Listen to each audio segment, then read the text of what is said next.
What's going on, everybody? It's Cody. Welcome back to the channel.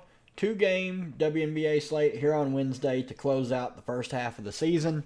10K to first, but we do have a 20K to first here for the showdown for Indiana and Dallas. Pretty cool way to end the first half of the season. Sadly, I'm going to go out with a whimper in the Queen of the Court final. I got the news I wanted. I got Stewie out. Got massive Slate breaking leverage on Jonquel Jones and Sabrina Ionescu. Both sub 30% with the offense to themselves, and Jonquel Jones shoots 1 of a million and can't do anything. It's super infuriating. I've tilted off the planet. Sabrina had a great game. Jonquel completely gave up in the third quarter. She had negative points and played the entire third quarter, had negative points for the whole quarter. Rachel Banham, whatever, couldn't make a shot. I hate that I had to land on her. I never liked playing her. Dochkic did have a pretty good game. She missed some shots that she probably should have made, but Courtney Vandersloot, they did not play her that much.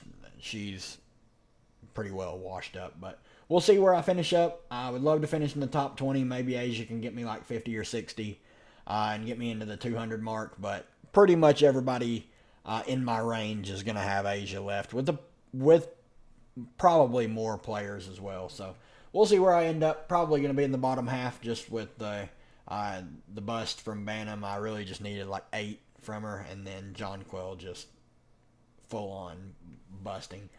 2 games for tomorrow. Dream at the Lynx, 7.5 point spread, over under 152.5.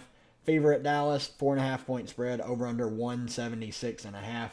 Obviously, you guys can tell there is a massive disparity in totals here.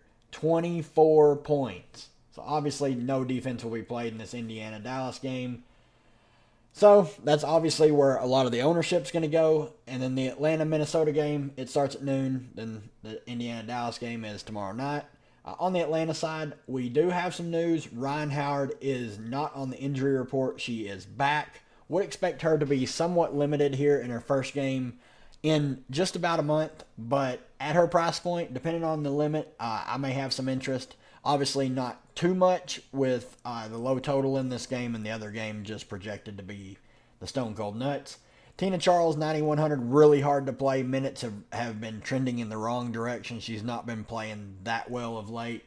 Alicia Gray, 9K, probably out of play with Ryan Howard back. Really hard to recommend playing her. She only played 28 minutes last time out. As players are starting to get healthier, that price is a bit steep for her. Cheyenne Parker, 7,600, probably out of play at this price point. She's still only playing low 20s minutes, and she had like her ceiling game of 30.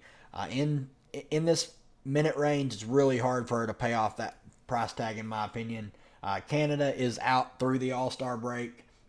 Maya Caldwell has been starting. Would expect her to go move back to the bench with Ryan Howard returning. So obviously 7K, have zero interest in her. Haley Jones, 6,100, zero interest there. Ariel Powers, 6K. I do have some interest in Powers. I could see them potentially giving her like her normal run of 20 minutes off the bench. Be interested to see just exactly what they do at the starting lineup. I would imagine it is Haley Jones, Alicia Gray, Ryan Howard, Nia Coffey, and Tina Charles. But as you can see with Nia Coffey, they have really been lowering her minutes. She's played sub 20 in 4 of the last 5. Cannot trust her. Naz Hillman is fine at 5,200. She should play mid-teens minutes off the bench. Not the best fantasy point per minute player when she's not scoring. She can get you some peripheral stats, mostly rebounds, but not the greatest offensive player. Destiny Henderson, pretty much just out of play. Only played 13 minutes last time out. Now with Ryan Howard back, she probably will not even play at all. Kabaj has already been ruled out due to personal reasons. She's traveling for the Olympics. On the Minnesota side, not expecting Fee to play. Just zero reason for her to play the day before the Olympic break. Alana Smith, 9,500. Matchup is solid, but I don't really love the price. She only saw 27 minutes, was in massive foul trouble, but absolutely nuked against Indiana last time out. So perfectly fine going there if you land on her. Kayla McBride, perfectly fine as a tournament play, 8,400. Courtney Williams, 8,300. Good peripheral upside. I need the minutes to be there for her to really pay off. She played 34 last time out. Did not have the best game, but the minutes were there, and that's what you want to see.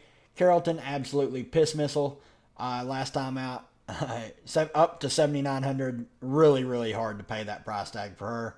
6,800 for Dorka is fine as last player in. Zandalasini, 5,500, fine for tournaments. Heidemann, no, not much interest there. Diamond Miller and Alyssa Peely did not play last time out, so really hard to recommend either of them. Late game, Indiana side, Caitlin Clark, 12.1K. Best play on the slate. Dallas just does not know how to play defense whatsoever. It would not shock me if Caitlin Clark puts up 75 fantasy points. She should get whatever she wants. She will get wide open looks at the 3-ball. She will get wide open passing lanes. And she'll have avenues to grab some boards. So probably my favorite play on the slate in a game where should be pretty high scoring with a super high total. Leah Boston, 10.7K. I have some interest in her. She is guarding Big T if Big T wants to play. So there is slight foul concerns, but with no Timmy Fagbinlay, expecting mid-30s minutes for Boston. She's been playing extremely well of late. She is priced up, though. Melissa Smith, 8,900, another play that's perfectly fine.